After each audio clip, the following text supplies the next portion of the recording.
আল্লাহ তাআলা বলেছে তুমি যদি মানব বুঝো আমি তাকে দিয়ে তোমার ক্ষতি করে দেবো, এবং তাই ভবিষ্যতে এর চেয়ে খারাপ অবস্থান আমাদের হবে। একটা এই বলুক আমেরিকা, এইটা ইংল্যান্ড আছে, কোনোভাবেই নয়। আল্লাহ তাআলা এই বৈষম্য বিরোধী ছাত্র আন্দোলনের মাধ্যমে এই জাতিকে একটা শিক্ষা দিয়েছে। আমরা যদি এই শিক্ষা না পাই, ভবিষ্যতে এর চেয়ে খারাপ অবস্থান আমাদের হবে। একটা প্রধানমন্ত্রীর দোষ বা একটা প্রধানমন্ত্রীর ভুল কিছুই লাগতো না। দাবি দাবা মানার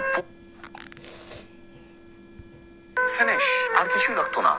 দাবি দাবা মানার পরই 6 জনকে উঠে নিয়ে যেতে হলো। আবার প্রধানমন্ত্রী যদি খালি এই ছেলেদেরকে বলতো তোরা আমার সাথে ভাত খেয়ে যা, প্রথম দিন ফিনিশ, আর কিছুই লাগতো না। দাবি দাবা মানার পরই 6 জনকে উঠে নিয়ে যেতে হলো।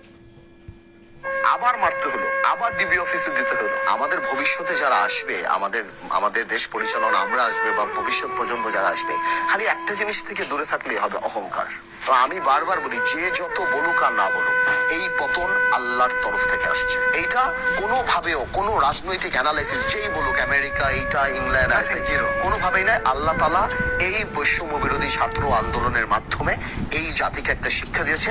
আমরা যদি এই শিক্ষা না পাই, ভবিষ্যতে এর চেয়ে খারাপ অবস্থান আমাদের হবে। একটা প্রধানমন্ত্রীর দোষ বা একটা প্রধানমন্ত্রীর ভুল, এটা তো আসলে কোনো বড় একটা ক্রাইম হতেই পারে। আওয়ামী লীগের মধ্যে গত 16 বছরে এমন একটা মেন্টালিটি দাঁড়িয়ে গিয়েছিল যে একটা শিরকি পর্যায়ে চলে গিয়েছিল জিনিসটা। এবং আল্লাহ তাআলা বলেছে তুমি যদি মানব বুঝো আমি তাকে দিয়ে তোমার ক্ষতি করে দেবো, এবং তাই হয়েছে। আজকে চলে গিয়েছে সাবেক প্রধানমন্ত্রী।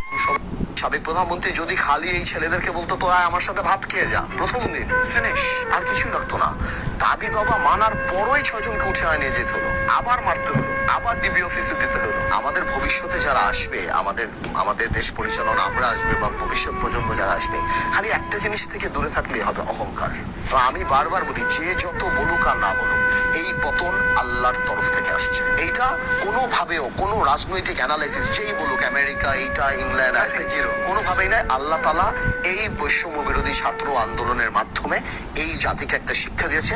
আমরা যদি এই শিক্ষা না পাই, ভবিষ্যতে এর চেয়ে খারাপ অবস্থান আমাদের হবে। একটা প্রধানমন্ত্রীর দোষ বা একটা প্রধানমন্ত্রীর ভুল, এটা তো আসলে কোনো বড় একটা ক্রাইম হতেই পারে। আওয়ামী লীগের মধ্যে গত 16 বছরে এমন একটা মেন্টালিটি দাঁড়িয়ে গিয়েছিল যে একটা শিরকি পর্যায়ে চলে গিয়েছিল জিনিসটা। এবং আল্লাহ তাআলা বলেছে তুমি যদি মানব বুঝো আমি তাকে দিয়ে তোমার ক্ষতি করে দেবো, এবং তাই হয়েছে। আজকে চলে গিয়েছে সাবেক প্রধানমন্ত্রী। এবং সাবেক প্রধানমন্ত্রী যদি খালি এই ছেলেদেরকে বলতো তোরা আমার সাথে ভাত খেয়ে যা, প্রথম দিন ফিনিশ, আর কিছুই লাগতো না। দাবি দাবা মানার পরই 6 জনকে উঠে নিয়ে যেতে হলো। আবার মারতে হলো, আবার ডিবি অফিসে দিতে হলো। আমাদের ভবিষ্যতে যারা আসবে, আমাদের দেশ পরিচালনা আমরা আসবে বা ভবিষ্যৎ প্রজন্ম যারা আসবে, খালি একটা জিনিস থেকে দূরে থাকলেই হবে, অহংকার। তো আমি বারবার বলি, যে যত বলুক আর না বলুক, এই পতন আল্লাহর তরফ থেকে আসছে। এইটা কোনোভাবেও কোনো রাজনৈতিক অ্যানালাইসিস যেই বলুক আমেরিকা, এইটা ইংল্যান্ড আছে, কোনোভাবেই নয়। আল্লাহ তাআলা এই বৈষম্য বিরোধী ছাত্র আন্দোলনের মাধ্যমে এই জাতিকে একটা শিক্ষা দিয়েছে।